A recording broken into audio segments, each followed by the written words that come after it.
Hey everyone, welcome. So today we're cracking open a truly fascinating piece of global infrastructure. We're looking at the Maritime Labor Regulations and Seafarer Governance Act. Now, I know legal code can be incredibly dense, but in this explainer, we're going to break this massive rulebook down into bright, highly organized visual buckets. We want to make it super easy to understand at first glance exactly how these rules protect seafarers globally and keep the world's supply chains running safely and smoothly. So let's just dive right in. We've got a really clear roadmap for today. We'll be covering four main areas: handling ship deserters, the official logbook, government rulemaking powers, and finally, protecting seafarer rights. All right, kicking things off with Section 1, handling ship deserters through international teamwork. Now, I want you to pose this question to yourself. What actually happens when a sailor abandons a ship in a foreign country? I mean, it's a massive logistical and diplomatic headache, right? Suddenly, you've got a vessel that's short-staffed, and a foreign national is just stranded in a new country. How on earth do governments handle this cleanly and legally? Well, the Act actually outlines a really bright, highly cooperative three-step process. Step 1 is the ambassador application. This is where the home country's ambassador officially applies for help from the foreign state's courts. So it literally starts with diplomacy. Then, Step 2, a warrant is issued on oath. This is absolutely crucial because it means there's a formal legal check and balance. It's not just some arbitrary hunt. Information actually has to be sworn on oath to prove the desertion. And finally, Step 3. The individual is conveyed safely on board or delivered to the master or the ship's agent. The whole goal here is a safe, orderly return coordinated between two nations.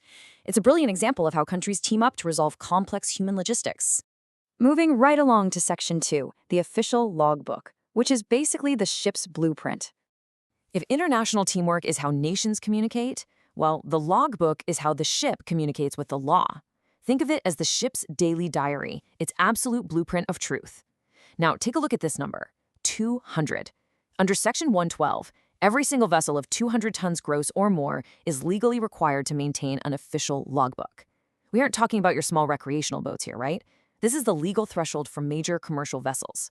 The second a ship hits that 200-ton mark, boom, it is instantly bound by these strict documentation rules.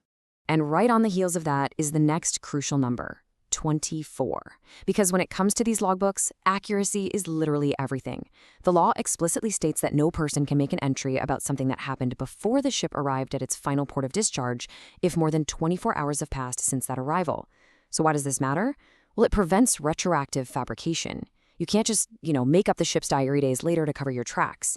The memory has to be fresh and the record has to be totally accurate. Now, to make sure these rules actually have teeth, there's a really clear accountability measure built in.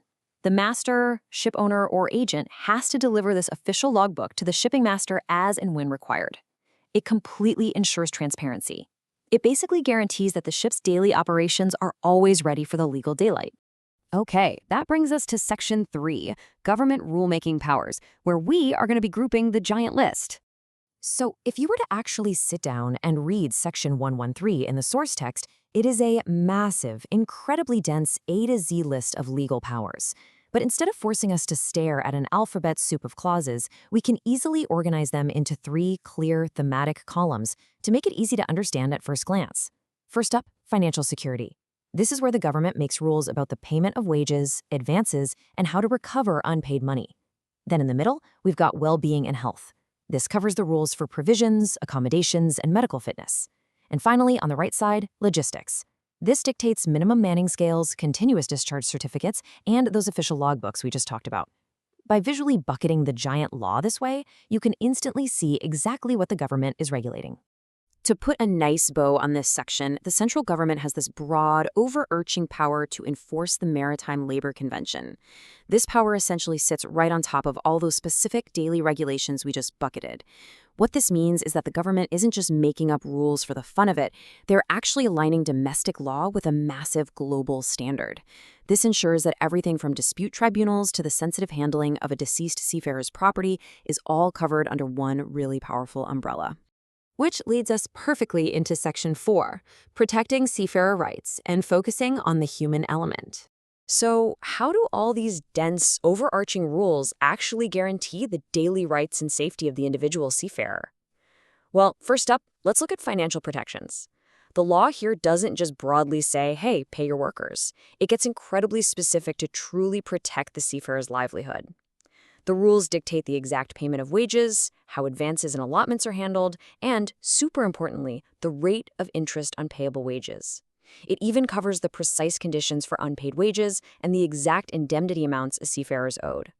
The major takeaway here is that this legal framework builds an absolute ironclad fortress around a seafarer's paycheck. Next up, we have to look at health and well-being. Life at sea is, for sure, incredibly demanding, and the law steps right in to guarantee a seafarer's physical and mental health. We're talking mandatory rules on provisions and accommodation, strict enforcement of hours of rest so crews aren't dangerously overworked, plus guaranteed annual paid leave and medical fitness certificates. It even mandates recreational facilities and social security protection. I love this because it legally recognizes that a sailor isn't just a cog in a machine, you know? They are a human being who needs rest, care, and a decent place to live while they are out there traversing the oceans. Finally, our third bucket, logistics and safety. These protections exist to ensure that the environment the seafarer works in is structurally sound. For example, the law mandates minimum manning scales. That literally means a ship cannot legally set sail if it doesn't have enough crew to operate safely. It also tightly regulates continuous discharge certificates and ensures transparent employment agreements. And perhaps the biggest game changer here, it mandates financial security for repatriation. This absolutely guarantees that no matter what happens to the ship or the parent company, there are secured funds dedicated to giving that seafarer a safe ride home. Now, I want to zero in on this direct quote pulled right from Section 113, Clause J. It states the government has the power to make special provisions for the protection of seafarers in respect of litigation. I think this is fantastic because it highlights the sheer depth of the law. Even when a seafarer gets wrapped up in complex court cases or legal disputes, the framework is specifically designed to provide them with a shield. The law is literally looking out for them, both out on the water and inside the courtroom. Which leaves us with this final, somewhat provocative thought to consider. We've just visually decoded a massive, intricate system of rules that secures wages, dictates hours of rest, and even coordinates international warrants. But here's the thing. The maritime industry is changing faster than ever right now with automation, climate shifts, and totally new global trade routes. So, with such an incredibly vast rulebook, how will international governments continue to adopt these protections as the global supply chain rapidly evolves? It's a super fascinating question, and really, understanding the baseline rules we covered in today's explainer is the very first step to figuring out that answer.